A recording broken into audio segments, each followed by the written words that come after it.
एक संत रोज अपने शिष्यों को गीता पढ़ाते थे। सभी शिष्य इससे खुश थे, लेकिन एक शिष्य चिंतित दिखा। संत ने उससे इसका कारण पूछा।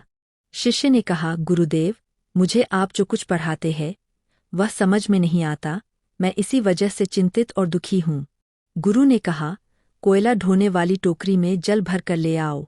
शिष्य चकित हुआ, आखिर टोकरी में कैसे जल भरेगा? लेकिन चूंकि गुरु ने यह आदेश दिया था, इसलिए वह टोकरी में नदी का जल भरा और दौड़ पड़ा, लेकिन कोई फायदा नहीं हुआ। जल टोकरी से छन कर गिर पड़ा। उसने टोकरी में जल भर कर कई बार गुरुजी तक दौड़ लगाई, लेकिन टोकरी में जल टिकता ही नहीं था।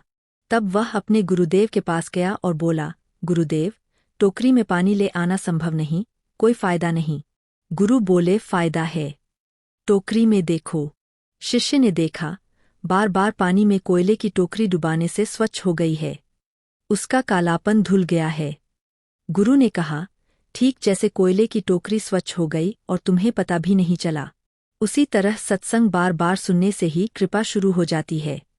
भले ही अभी तुम्हारी समझ में नहीं आ रहा है, लेकिन तुम सत्संग का लाभ अपने जीवन में जरूर महसूस करोगे और हमेशा गुरु की रहमत तुम पर बनी रहेगी।